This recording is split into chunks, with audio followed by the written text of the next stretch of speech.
누가복음 24장 예수님의 부활입니다. 24장은 네 부분으로 나누어져 있습니다. 첫 부분은 1절에서 12절까지 무덤에 갔던 주일에 무덤에 갔던 여자들에 대한 내용이고 13절로 32절에는 엠마오에서 만난 예수님 제자들에 대한 내용이고 33절에서 49절까지 11 제자들이 모여서 이야기할 때 예수님께서 나타나셔서 그들 가운데 불신에 대해서 책망했던 부분이 기록되어 있고 50절에서 53절까지는 예수님의 승천에 대한 부분이 되어 있습니다. 첫 번째로 24장 1절 이하를 보도록 하겠습니다. 안식 후 첫날 새벽에 안식 후 첫날 안식이 토요일이죠. 후 첫날 해서 주일입니다. 주일 새벽에 이 여자들이 그 준비한 향품을 가지고 무덤에 가서 준비한 향품 예수님께서 십자가에서 운명하셨죠. 운명하시고 아리마대 사람 요셉 그리고 니고데모가 향품을 가지고 와서 예수님을 시키시고 세마포로 싸서 준비된 무덤에 넣어두셨지만은 여자들이 그걸 다 또 나름대로 향품을 준비하고 무덤에 가게 됩니다. 둘이 무덤에서 굴려 옮겨진 것을 보고 들어가니 주 예수의 시체가 보이지 아니하더라. 이로 인하여 근심할 때에 라고 되어 있는데 여자들이 마태복음 28장과 마가복음 16장과 요한복음 20장에 보면은 이 여자들에 대한 부분이 좀 상세하게 되어 있습니다. 누가복음에는 여자들이 이렇게만 되어 있죠. 마태복음 28장에는 막달라 마리아와 다른 마리아가 무덤을 보려고 갔더니 해서 마리아 2명에 대한 기록이 되어 있습니다. 마가복음 16장 1절에는 안식일이 지나매 막달라 마리아와 야고보의 어머니 마리아와 또 살로메가 가서 예수께 바르기 위하여 향품을 사다 두었다가 해서 여인 3명이 기록되어 있습니다. 요한복음 20장 1절에는 안식 후 첫날 일찍이 아직 어두울 때 막달라 마리아가 무덤에 와서 해서 1명만 기록이 되어 있습니다. 그런데 요한복음 19장 39절 이하에 보면 또 39절 이하 창세기 39절 이하 또 여기 보면은 살로메가 또 왔더라 뭐 이런 부분도 있습니다. 그런 부분들이 여자들이 최소한 3명 이상이 무덤에 찾아갔더라 이렇게 볼 수 있죠. 향품에 대해서도 살펴볼까요? 여자들이 준비한 향품을 가지고 지금 예수님께서 아직 부활됐다는 것을 알지 못하고 찾아갔던 여자들 같은 경우는 예수님께서 죽으셨던 시체에 대해서 시체에 바르기 위해서 향품을 가지고 갔다 이렇게 볼 수 있죠. 죽은 자를 향으로 뭔가 씻기고 또는 향재료를 넣어서 그 시체에 대해서 보관하게 하기 위한 목적으로 향품을 가져갔다 이렇게 볼 수 있죠. 그러면 죽은 자 곧 시체에 대해서 이와 같이 우리가 관리할 수도 있는 것이냐라고 했을 때 우리도 역시 이와 같이 할 수 있다라고 볼 수 있죠. 이와 같은 것들을 우리나라에서는 염이라는 제목 가지고 하기도 한다라고 볼 수 있습니다. 사람이 운명하면서 시체가 부패되지 않기 위해 지금은 영안실에서 다 드라이아이스 처리를 해서 그렇게 해서 외부에 노출되지 않지만은 예전 같은 경우는 다 집에서 한다든가 교회에서 한다든가 이렇게 해서 향품을 가지고 준비해서 부패되지 않게 방지하는 역할을 한 적이 있었죠. 성경에도 요한복음 19장 39절 이하에 일찍이 예수께 밤에 찾아왔던 니고데모도 모략과 침향 섞은 것을 100리트라쯤 가지고 온지라. 예수의 시체를 가져다가 유대인의 장례법대로 그 향품과 함께 세마포로 쌌더라라고 되어 있습니다. 그러니까 예수님이 운명한 후에 그 시체를 향품과 세마포, 그 다음에 침향 섞은 그것을 가지고 와서 몸을 돌봤더라 그 말이죠. 그래서 우리 믿음의 사람일지라도 운명 후에 몸을 잘 관리하는 것도 성경적인 근거를 가지고 있다 이렇게 볼 수 있습니다. 창세기 50장 2절에 보면은 그 수종 드는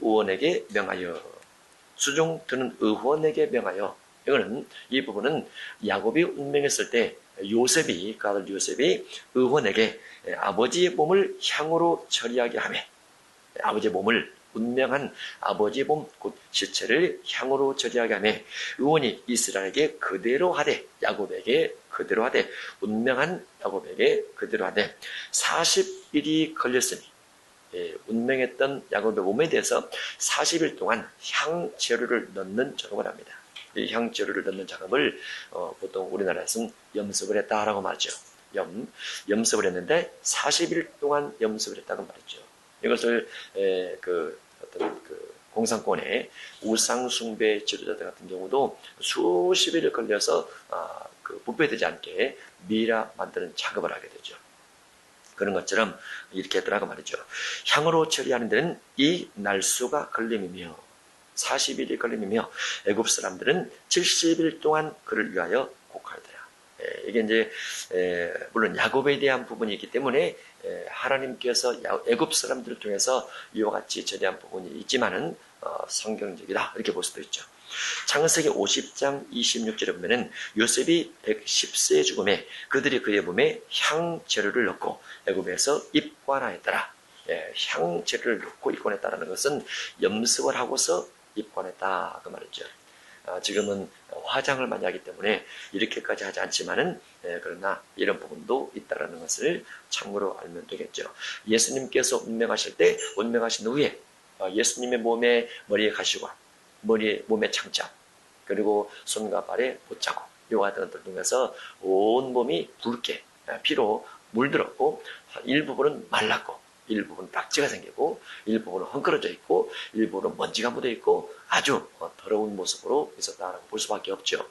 그렇지만 예수님을 섬겼던 니고데모라든가 아리마다 사람 요셉 이와 같은 분들이 예수님의 실내에다가 깨끗하게 닦고 그리고 향재를 통해서 관리를 하고 세마포를 싸서 요셉의 무덤에 넣어두더라 이렇게 볼 수 있고 여인들이 그 무덤에 가서 향품을 가지고 가서 뭔가 돌볼까라고 생각했지만은 예수님께서 아니 계셨더라 이렇게 볼 수 있는 거죠.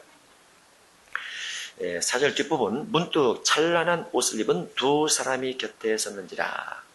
누가복음에는 찬란한 옷을 입은 두 사람이라고 기록되어 있습니다. 이 찬란한 옷을 입은 두 사람을 마태복음 28장 2절 거기에 보면은 큰 지진이 나며 주의 천사가 하늘로부터 내려와 돌을 굴려내고 그 위에 앉았는데 그 형상이 번개같고 그 옷은 눈같이 익은을 해서 그 찬란한 옷을 입은 두 사람을 천사로 표현하고 있습니다. 한 부분에서는 사람으로 한 부분에서는 천사로 또 마가복음 16장 5절에 보면 무덤에 들어가서 흰옷을 입은 한 청년이 우편에 앉은 것을 보고 놀라매 해서 청년으로 기록되어 있습니다. 청년으로 이것은 그 무덤에 갔던 여인들이 최소한 3명 이상이 되는데 3명 이상 된 여인들의 눈에 각자가 다른 모습으로 보였더라라고 볼 수 있습니다. 그리고 다른 모습으로 보였던 그들이 자기 집에 돌아가서나 예수님의 제자들을 만났을 때 자기가 봤던 관점에서 말하게 되고 소문에 소문을 더해서 다른 사람의 귓전에 들어갈 때 어떤 사람은 천사라고 말했고 어떤 사람은 한 청년으로 보았고 어떤 사람은 또 찬란한 옷을 입은 두 사람으로 기록을 했더라 이렇게 볼 수 있습니다. 이것은 동일하게 꼭 기록될 필요는 없습니다. 누가복음에는 문득 찬란한 옷을 입은 두 사람이 곁에 섰는지라. 여자들이 두려워 얼굴을 땅에 대니 천사를 보고도 두렵습니다. 땅에 대니 다니엘서 보면은 다니엘이 만난 천사를 만났던 다니엘이 온몸에 힘이 쫙 빠졌더라. 죽은 것 같이 되매 호흡이 거의 남지 아니하였으니 혼절하여 기절하여 이런 부분들도 되어 있고 깊이 잠이 들매 이런 부분도 되어 있습니다. 여기도 천사를 만났던 그 여자들에게 두려워서 얼굴을 땅에 대니 두 사람이 이르되 어찌하여 살아있는 자를 예수님이 살아있다고 말이죠. 그러면 십자가 위에서부터 살아있느냐? 그건 아니죠. 십자가 위에서 완벽하게 죽었고 죽은 것을 확인하여 다리를 꺾지 아니하고 뼈를 꺾지 아니하고 로마 군인이 창으로 옆구리를 찔러 물과 뼈가 쏟아진 것을 경험했죠. 다 죽었지만, 완벽하게 죽었지만 그 가운데서 부활이 됐다는 말이죠. 살아있는 자를 죽은 자 가운데서 찾느냐? 여기 계시지 않고 살아나셨느니라. 갈릴리에 계실 때 너희에게 어떻게 말씀하셨는지를 기억하라. 이르시기를 인자가 죄인의 손에 넘겨져 십자가에 못 박히고 제3일에 다시 살아나야 하리라 하셨느니라 한데, 그들이 예수의 말씀을 기억하고 해서 천사들의 전하는 소식, 또는 두 사람의 소식, 또는 힘든 입은 한 청년의 소식을 여인들이 듣습니다. 그리고 들었던 것에 대해서 무덤에서 돌아가 이 모든 것을 11사도와 다른 모든 이에게 알렸다라고 되어 있어요. 보고했다 그 말이죠. 여인들이 무덤에서 들었고 보았고, 그리고 사도들에게 보고를 했더라 그 말이죠. 보고를 했더라. 무덤에서 돌아가 이 모든 것을 11사도와 다른 모든 이에게 알리니, 이 여자들은, 그래서 최소한 3명 이상인데 여기에 자세히 되어 있습니다. 막달라 마리아와 요한나와, 그 다음에 세 번째 야고보의 모친 마리아와, 또 그들과 함께한 다른 여자들도 해서 여자들이라는 복수로 되어 있기 때문에 4번, 5번을 4, 5를 같이 써놨습니다. 그래서 앞부분에서는 최소한 3명 이상이지만은 10절 이하에서 최소한 5명 이상의 여인들이 예수님의 부활하심을 목격했고 천사들의 말에 대해서 보거나 들었더라, 이렇게 볼 수 있죠. 들이라고 되기 때문에 이것을 사도들에게 알리니라. 11절 이하 사도들이 믿지를 않습니다. 믿지를 않아요. 사도들은 그들의 말이 허탄한 듯이 들려. 허탄이란 무엇입니까? 허탄이란 도저히 믿을 수 없다고 말이죠. 헛것처럼 들렸다고 말이죠. 낭설처럼 들렸다고 말이죠. 허탄한 듯이 들려 믿지 아니하나. 믿음이 안 생깁니다. 왜 믿음이 안 생길까요? 죽음 가운데서 부활했다는 사람의 부활을 그 제자들이 살고 있는 동안에 경험치 못했다든가, 또는 구약의 에녹이나, 그리고 엘리야, 그리고 엘리사를 통해서 죽음 가운데서 부활됐던 동굴 속에 있는 사람, 이와 같은 것들에 대한 믿음이 희박했기 때문에 그렇다라고 볼 수 있어요. 그래서 믿음이 안 생기는 거죠. 그런데 이런 성경 구조도 있습니다. 마태복음 28장 17절에 예수를 배웁고 경배하나 아직도 의심하는 사람들이 있더라. 예수님을 뵙고 경배하지만 아직도 의심하는 자들이 있더라. 의심하는 자가 있습니다. 부활한 주님을 눈으로 보고 엎드려 경배함에도 불구하고 아직도 의심하는 자들이 있다는 말이죠. 우리가 치유사 속에서도 치유를 하는 것을 눈으로 보고도 믿지 아니하더라 라는 부분이 생길 수 있는 것처럼, 그 사도들의 불신 가운데서 베드로의 모습은 조금 다르죠. 12절입니다. 베드로는 일어나 무덤에 달려가서 구부려 들여다보니 세마포만 보는지라 그 된 일을 놀랍게 여기며 집으로 돌아가니라. 그래서 여자들과 좀 다른 믿음이 들어가고 있죠. 베드로는 뭔가 예수님의 수제자인 만큼 달려가서 보긴 보지만 가서 볼 때 아무것도 없는 거죠. 천사들이 있다든가, 이렇게 천사와 대화를 한다든가 이렇게 했던 것은 누가복음에 기록이 없습니다. 그래서 여인들이 했던 말에 대해서 놀랍게 여기면서 집으로 돌아갔더라라고 되어 있어요. 그러면 결국은 여자들과 그리고 베드로, 다른 사도들에게 예수님께서 뭔가 부활에 대한 소식을 전해주긴 했던 거죠. 그런데 13절 이하에 엠마오로 두 제자가 내려가면서 여자들이 했던 말에 대한 부활 소식에 대한 부분을 궁금히 생각하면서 근심하면서 내려가면서 대화를 하는 부분이 되어 있고, 그 대화 가운데서 예수님이 나타나서 그들 가운데, 그 대화 가운데 또 대화를 이어서 하는 부분이 되어 있습니다. 13절, 그날에 그들 중 둘이 예루살렘에서 25일이 되는 엠마오라 하는 마을로 가면서 이 모든 된 일을 서로 이야기하더라. 그들이 서로 이야기하며 문의할 때 예수께서 가까이 이르러 그들과 동행하시나 그들의 눈이 가려져서 그인 줄 알아보지 못하거늘. 제자들 갑니다. 두 제자가 예수님이 나타나십니다. 그래서 대화에 끼어드시는데 예수님께서 그분이라는 것을, 그분이 예수님이라는 것을 알지 못합니다. 왜 그렇습니까? 16절에 눈이 가려져서 그랬더라 그 말이죠. 예수님은 육체로 계셨죠. 본래 하나님은 육체가 없는 영적 하나님이십니다. 그래서 요한복음 4장에 하나님은 영이시니 예배한 자가 신령과 진리로 예배할지니라 라고 되어 있어요. 영적 하나님이라고 말이죠. 육의 모습이 없다고 말이죠. 그런데 육의 모습이 없는 영적 하나님이 육체를 입고 오셨고 죽임을 당하셨고 3일 만에 부활하셨고 부활하셨는데 예수님이 가지고 있었던 육체와 결합이 돼서 부활된 거죠. 결합이 돼서 완벽하게 죽임을 당했던 그 육체, 못자국, 손자국, 손에 못자국, 머리에 가시관, 장자국이 있는 그 모습으로, 그러니까 예수님이 죽으셨을 때 가지고 있었던 그 몸과 부활의 영의 결합이 돼서 부활체의 모습으로 예수님이 나타나셨다고 말이죠.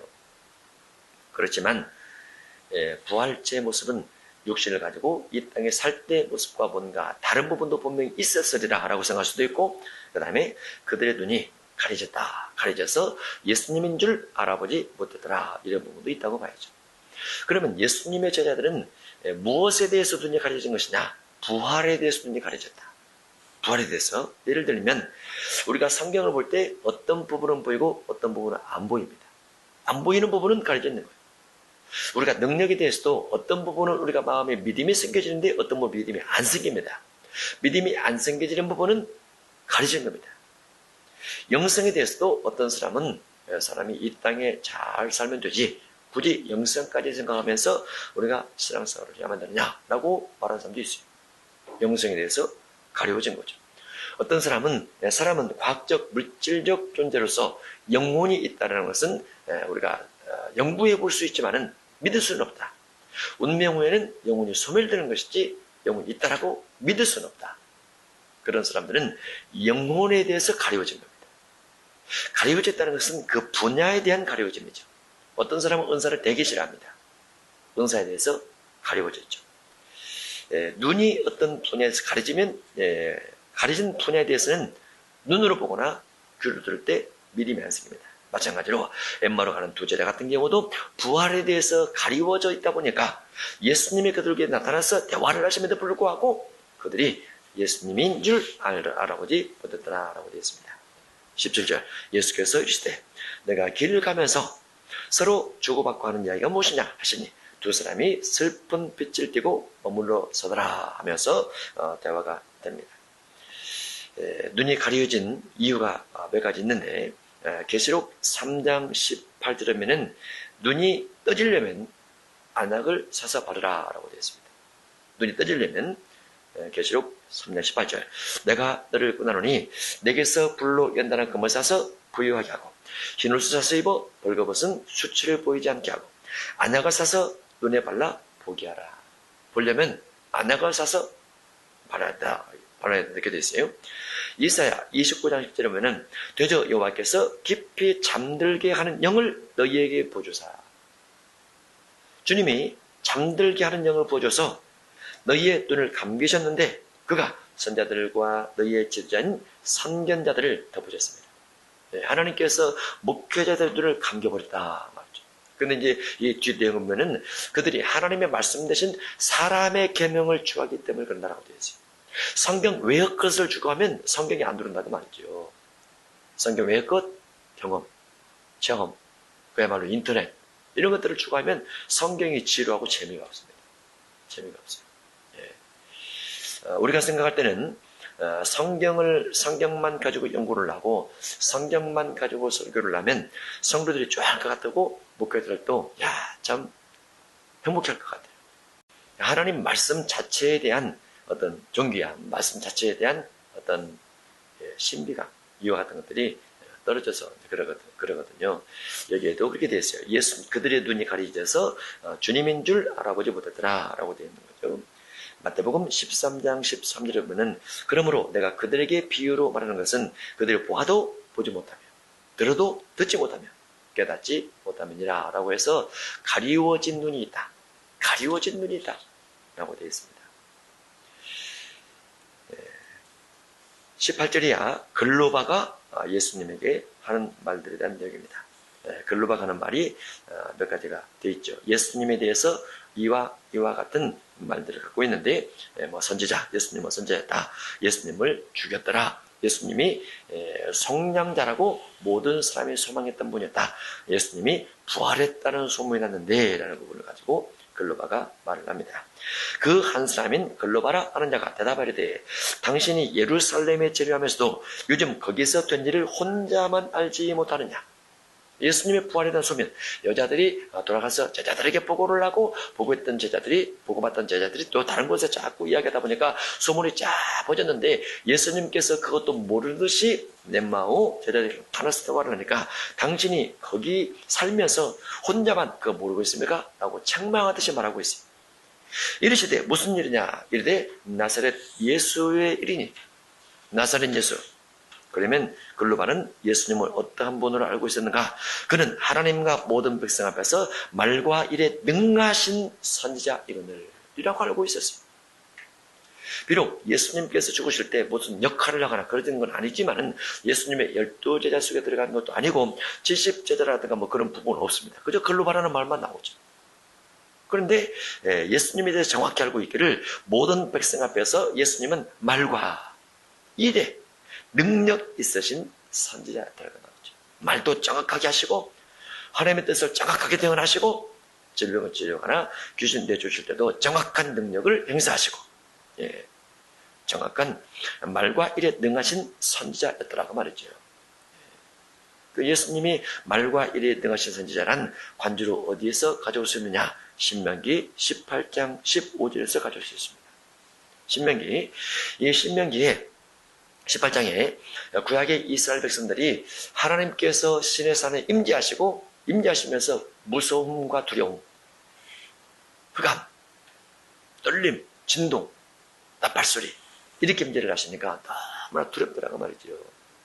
그래서 백성들이 요구를 합니다. 하나님을 직접 대면하면 우리가 죽을까 하기 때문에 중간에 한 사람을 세워서 말씀을 전달해 주면 어떨까요? 라고 하니까 그러면 그 말을 좋게 여겨서 모세가 말을 하면서 이런 부분이 쭉 기록되었습니다.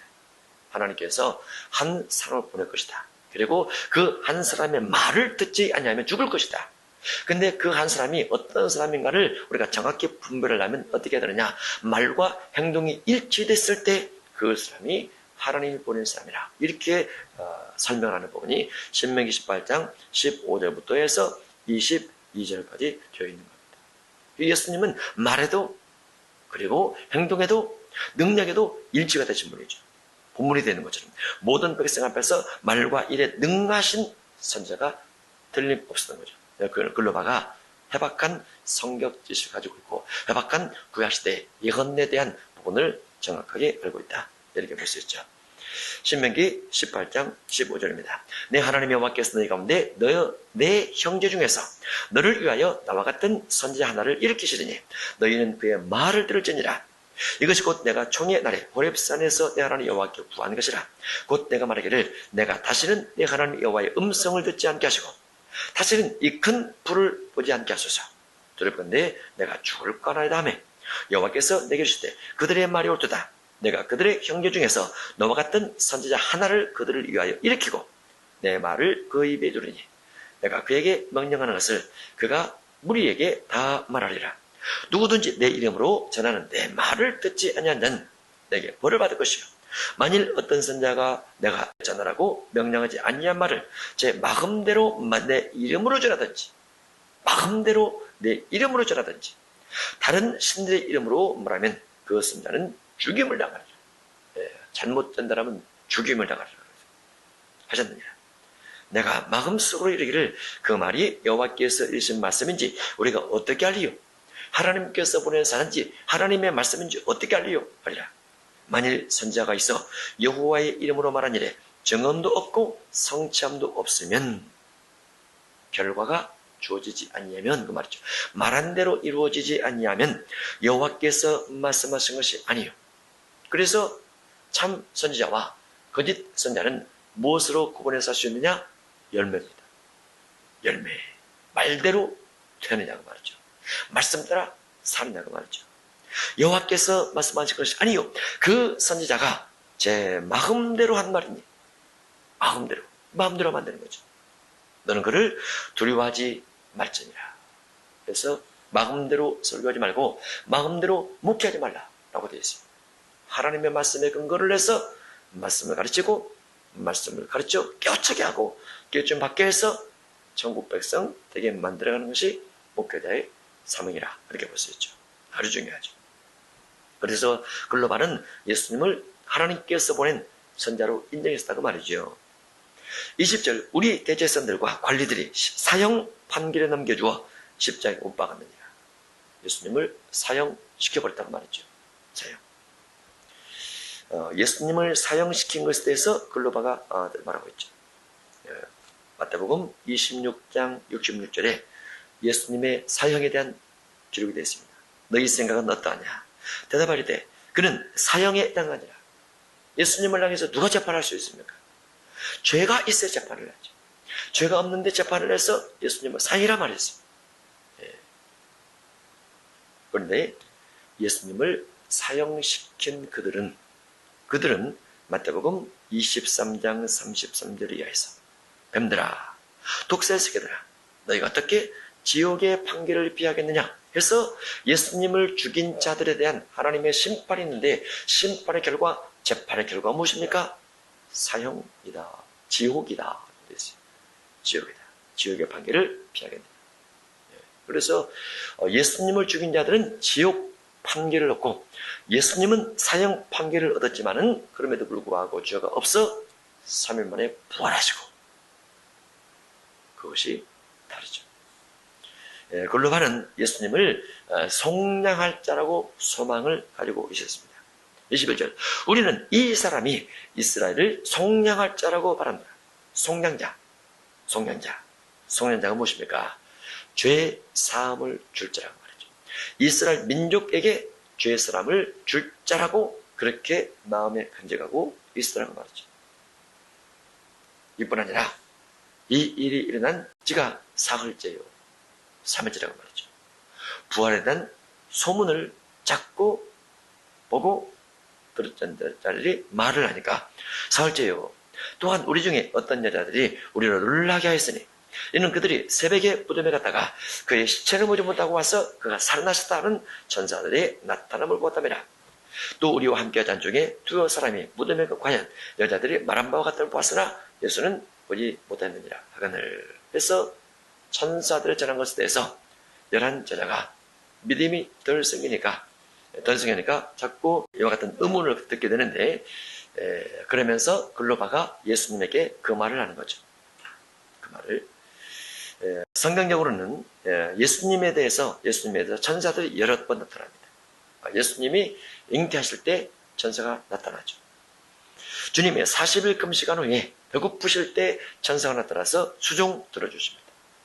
누가복음 보면 겟세마네 기도하실 때 땀에 땅에 떨어지는 빗방울같이 되었지만은 천사가 하늘로부터 나타나 예수님 몸에 힘을 불어넣더라라고 되어 있습니다. 부활 후에 번개 같은 두 천사가 나타났었습니다.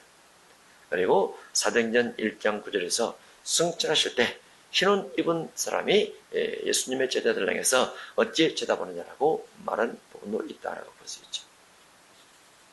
25절 이하는 글로바의 말을 받아서 예수님이 말씀하신 부분입니다. 예수님은 제일 먼저 무엇부터 하십니까? 이르시되 미련하고 선자들이 말한 모든 것을 마음에 더디 믿는 자들이요 하면서 선지자들의 글 구약 성경을 믿지 않는 자들을 예수님이 책망하십니다. 마지막 메시아, 마지막 하나님의 사람, 하나님의 아들은 구약의 어떠한 법보다도 훨씬 더 소중하고 훨씬 더 능력 있게 되죠.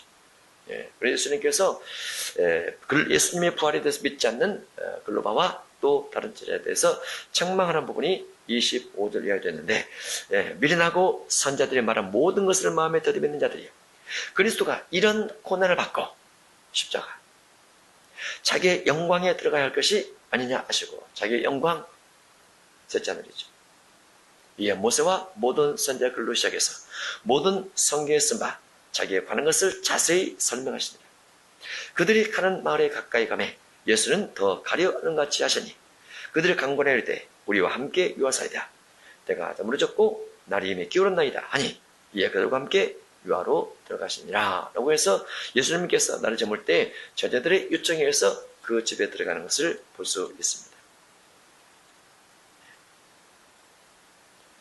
예수님께서 제자들을 책망하게 된 것이 구약의 말씀에 대해서 고난, 죽음, 부활에 대해서 믿지 않았던 것에 대한 책망이라 볼 수 있죠. 구약성경에는 예수님의 고난과 죽음과 부활에 대한 여러 부분들이 예언으로 기록이 되어 있는데, 요한복음 8장 56절에는 예수님께서 아브라함의 예를 들면서 너희 조상 아브라함은 나의 떼볼 것을 즐거워하다가 보고 기뻤느니라 라고 되어 있습니다. 구약의 아브라함 사건을 가지고 설명을 하면서 이렇게 아브라함이 예수님을 보고 즐거웠다. 예수님을 상징하는 어린 양, 숯불에 걸려있는 어린 양을 보고 즐거웠다. 그렇게 되어 있습니다. 이사야 53장의 고난의 그리스도에 대한 예언 성취도 비슷한 거죠. 시편 21편에 대한 십자가 위에서 해흉에 물을 꿰어 마시는 그런 부분 속의 고난도 시편 21편에 기록되어 있습니다. 이사야 7장 14절에 보면 예수님께서 임마누엘로 이 땅에 오신 모습도 기록되어 있죠.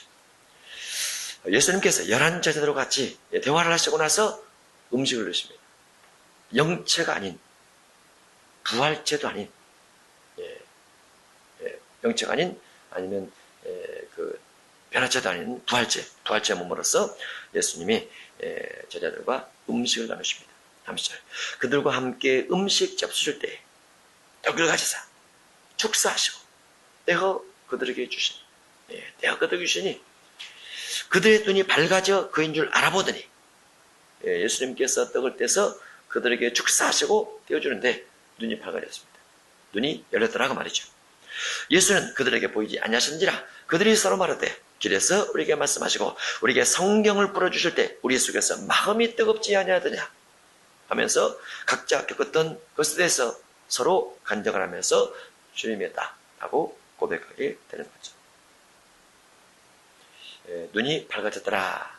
왕하 6장 17절에 보면 기도하여 이르되 여호와여 원하건대 그의 눈을 열어서 보게 하옵소서 하니 여호와께서 그 청년의 눈을 여시매 그가 보니 불말과 불병거가 산에 가득하여 엘리사를 불렀더라 라고 되어 있습니다. 눈을 열어서 보게 했더라고 말이죠. 33절에 하는 11 제자에 대한 기록입니다. 오직 그의 피를 믿음으로 정한 마음 얻게 하시니 화목해 하신 주와 함께 왕노릇하리로다. 자유하리 주 보혈 날 건지셨네.